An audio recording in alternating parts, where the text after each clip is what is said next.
to another edition of Global Conversations. The topic these days is Ukraine. My guest has been on the show before. He's got some incredibly important videos we've done with tens of thousands of views. Francis Boyle. He teaches international law at the University of Illinois. Francis, welcome back to the show. Well, Regis, thank you for having me on. My best to your viewing audience. Well, you know, in this part of the world, everything is about Ukraine, but we're going to talk about just one thing that you're an expert on. It was revealed in the last couple of days that the Russians had discovered and captured some documentation in biological labs. Now, Francis, I know you know about this. I've seen a map that showed maybe a dozen of these labs in Ukraine. What can you tell me about the legitimacy of these claims that the Russians have captured some of these and have documentation proving that the United States is involved? Well, Regis, let me first start by explaining my background here.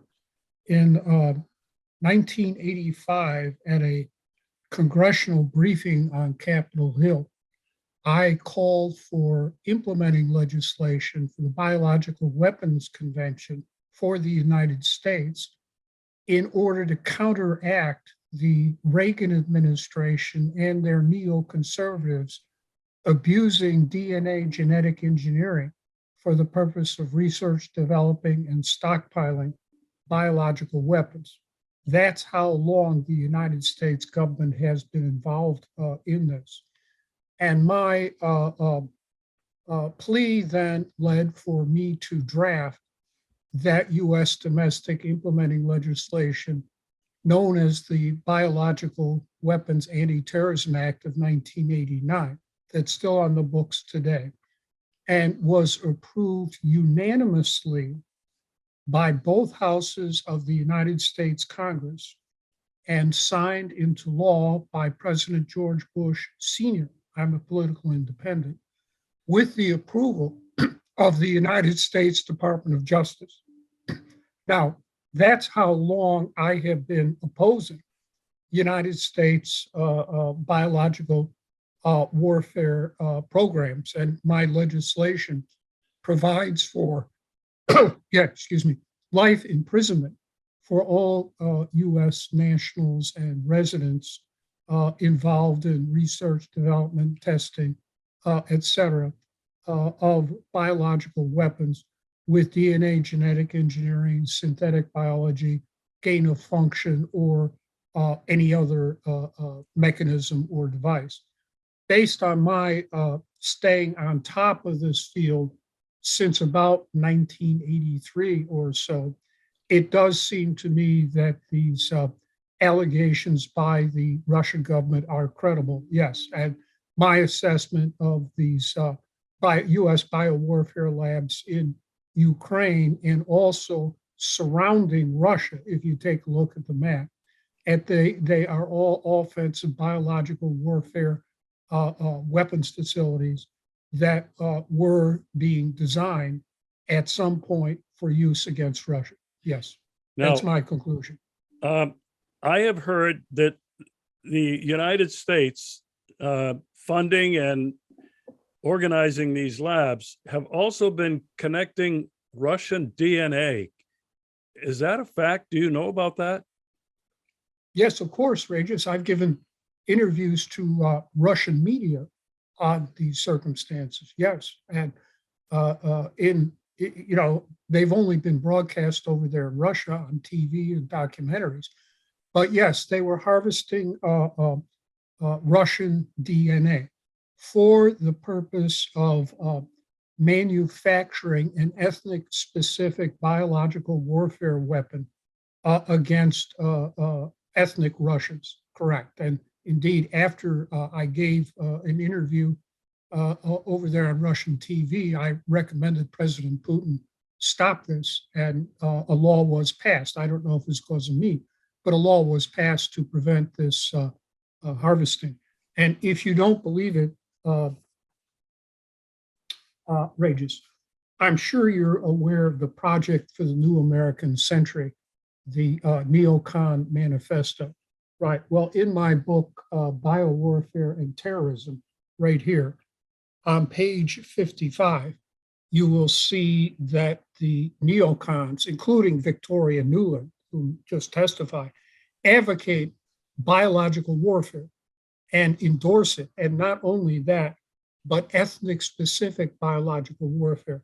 Let me read this here, quote, this is page 55 of my book from the PNAC report, quote,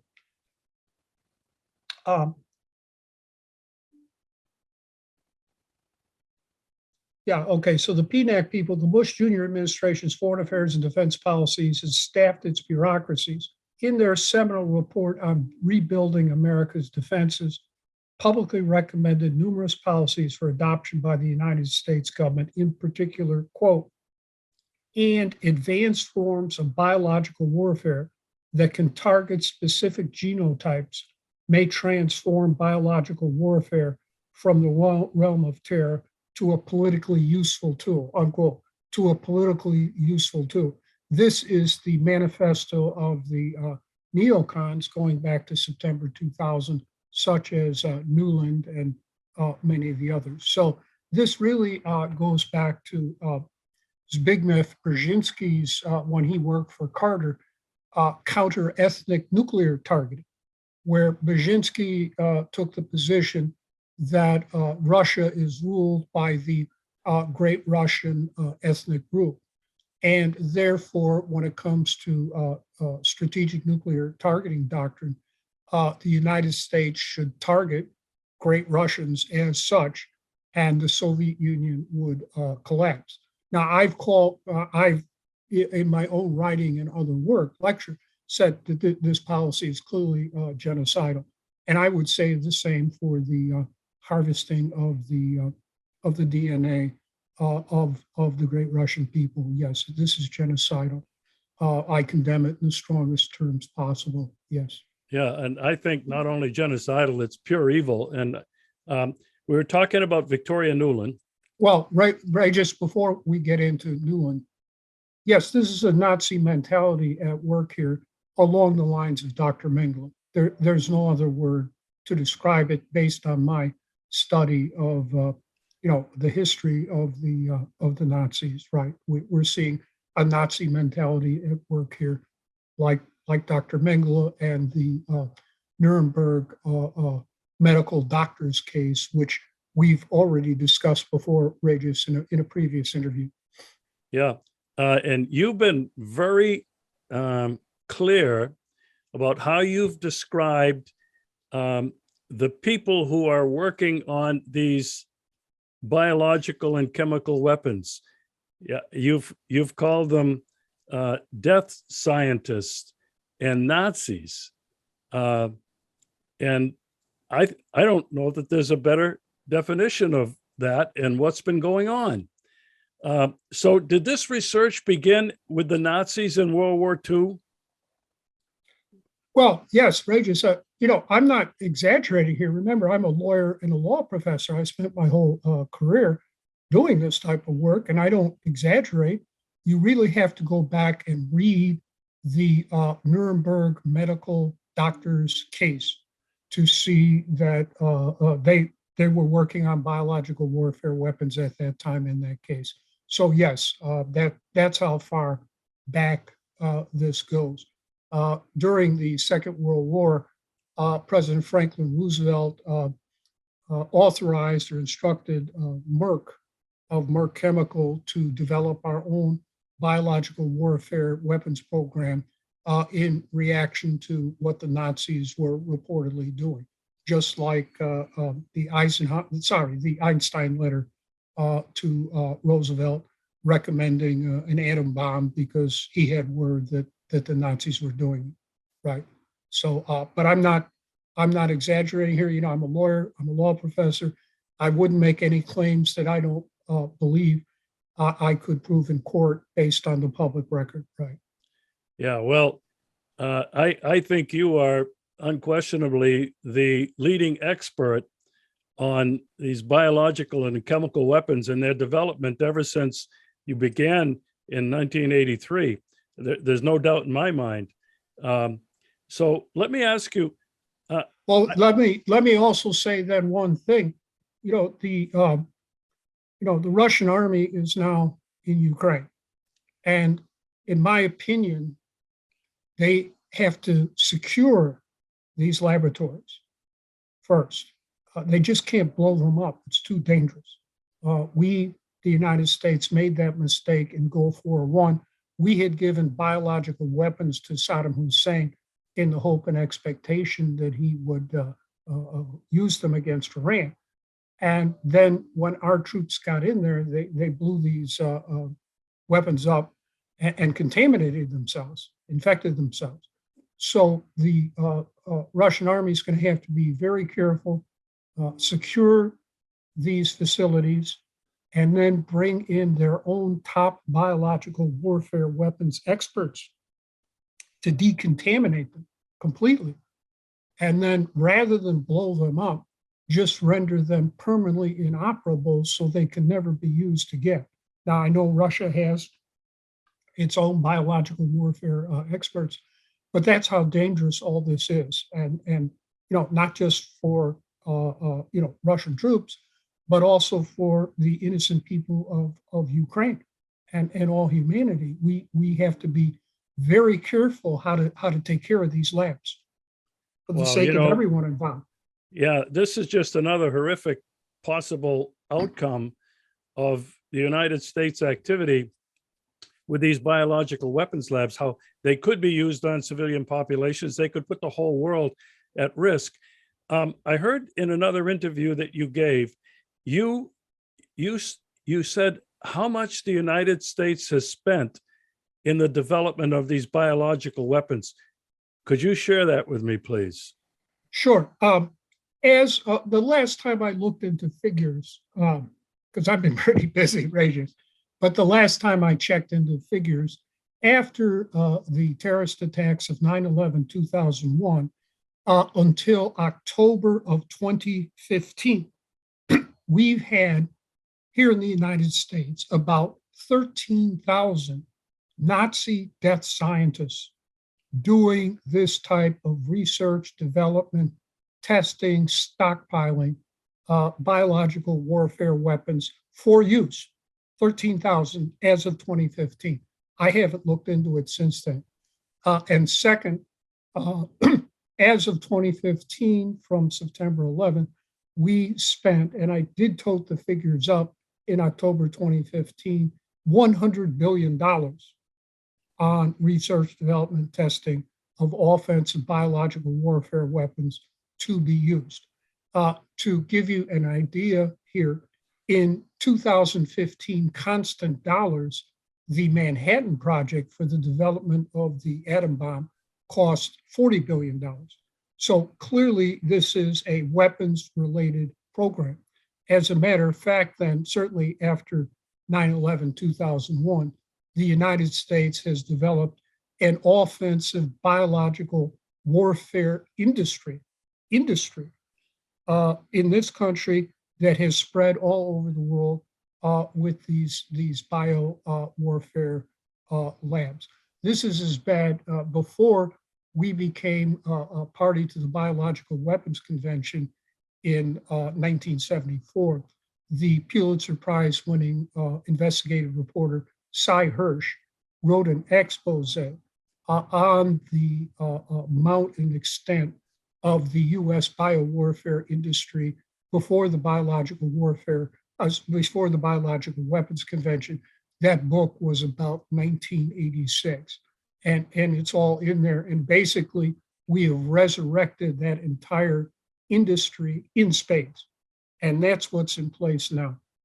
So not only has the United States refused to destroy their chemical and biological weapons, they've been mass producing these things. They have not stopped production. In fact, as you just have said, it's exploded. It's turned into an industry. That's really frightening. I have one other point. Before we go on, with respect to the chemical weapons, and this allegation that there might be a false flag by Russia. Yeah, that's what psychoanalysis calls projection. We're projecting onto them what we're planning to do. But the truth of the matter is, there is only one government in the entire world that has refused absolutely adamantly for years to divest itself of its chemical weapons, and that is the United States of America. There was a deadline, a date certain for the United States to get rid of all of its chemical weapons as of, I think it was 2012, and they have refused. So they still have advanced chemical weapons of all sorts. And now, maybe there are other governments that covertly have chemical weapons. I don't know, but there is a chemical weapons organization that engages in inspections and is supposed to determine this. But only the United States is an open and material breach of the Chemical Weapons Convention with their chemical weapons. That's another side story here, Regis. And you have to understand the legal regime for chemical weapons and biological weapons are somewhat different. Well, I want to go back.